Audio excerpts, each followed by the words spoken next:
Before we begin, Hello, don't everyone. forget to like, we comment, have a subscribe. rather special update coming down Hold that thought, please.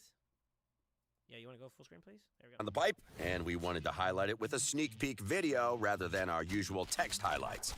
We've got Raid Call of the Arbiter premiering very soon with 10 episodes of animated story goodness. And we've seen your comments. You want more lore, and you want it in-game. Well, we've been working away in secret for the past 6 months to give you more ways to find out about your favorite champions. If you wanted lore, well, you got it, as lore is the watchword of Update 7.10.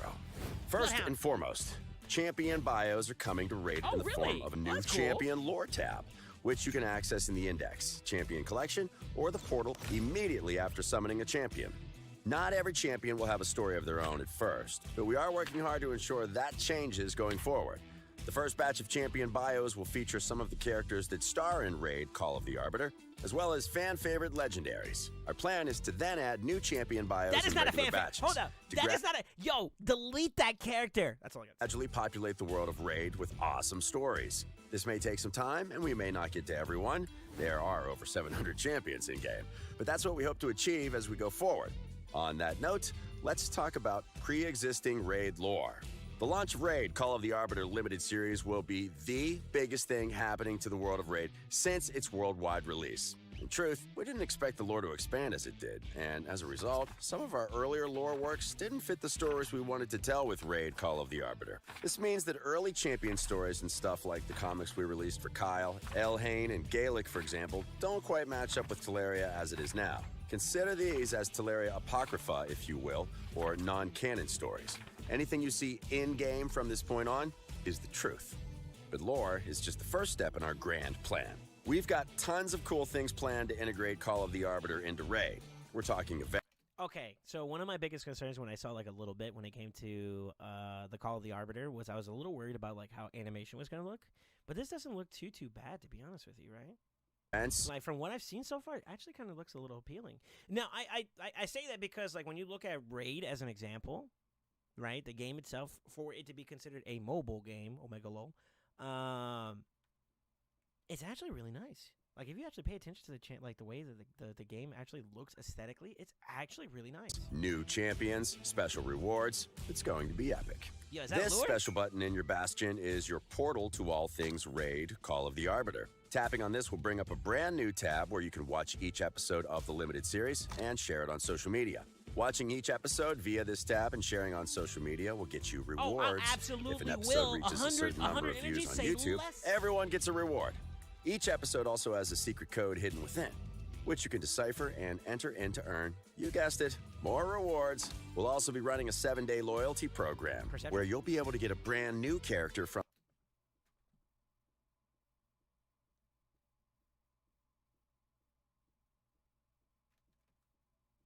Surely that's not who I think. the limited series as a champion.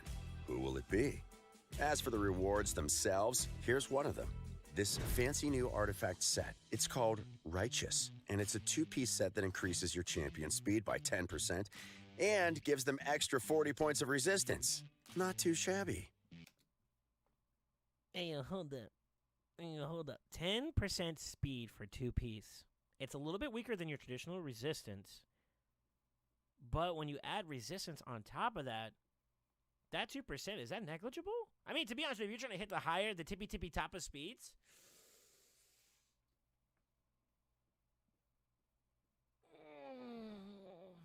But this is a Forge Pass, so the difference is that you actually can manipulate the stats, too. And quality. These Righteous artifacts will also be part of a new Forge Pass. That's a dedicated to Raid Call of the Arbiter. Don't miss your chance to grab as many of these awesome artifacts as you can. Next up, the quality of life improvements we promised in the last What's Next in Raid video are coming live with Update 7.10. It's been a while though, so let's recap. First, we're separating multi-battle settings and separating them between game. Holy shit, hold on, back up. Let's recap.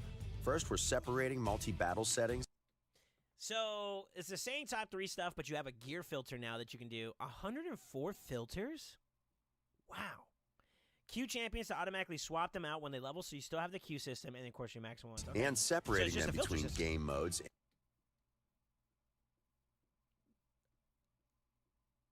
Oh, that's so beautiful. If you don't want like like day sets, Omega Lol. If you don't want that one, if you don't care for like a specific set like Avenging, this is an easy way just to say, yo, no. Also, you can actually dictate what kind of, like, if you don't want like attack flat. This is Skamaza. Whoever's doing this, he's boof. But like if you don't want like base stat, you know, like base primary, like flat attack, or like flat stat primary stats. It's an easy way to exclude that. That's so good. And in a few cases, individual dungeons. Furthermore, we'll expand your options for selling artifacts that your champions farm during multi-battle sessions. When the update goes live, you'll be able to choose which artifacts you want to keep based on their rank, rarity, type, set, specific substats, or any combination of those. Farming has never been easier. Speaking of artifacts, we're also adding the ability to sort artifacts and accessories by stats. You'll have no trouble finding the gear you need now. And finally, we're going to sort out the Fragment Summons tab and hide unavailable champions from the list, except those you have fragments for. This will make managing your fragments so much easier. To wrap this sneak peek up, we have several awesome new champions to show off. Ogren fans will be happy to know a brand new legendary is joining their faction, but we also have a couple of fierce elven... All right, so we did a little bit of a talk about this. This guy is the one I'm looking forward to the most, but he's a void. Brand new legendary is joining their faction, but I kind of think that all of them are pretty solid. Let me express my caveat. I think all of them are pretty solid for their options and rarities and whatnot. But that one that we just skimmed by, the Void Legendary one, also have a couple of fierce elven warriors and a dashing barbarian ruler to even things out. I hit up some of you guys about this one. Keep an eye out for him too as well. Check out our social media. We'll post the skill tables for these champions separately. And that's it for today. We hope you guys are excited to see Raid Call of the Arbiter as much as we are. Don't forget to like this video, subscribe to our channels, and stay awesome. Keep on raiding. Okay. Now I know why you guys wanted my opinion about the new set, because it's a speed set. When I think of that set, my first thought was PvP. Resistance is valuable there. Support champions is valuable there. It's a good set. It's a good set. I think it's a solid set. Will it be better than speed? No. If speed is your focus, I don't think so. Because, you know, like, every little bit helps, right? But as an alternative, yeah. Yeah, why not? Why not?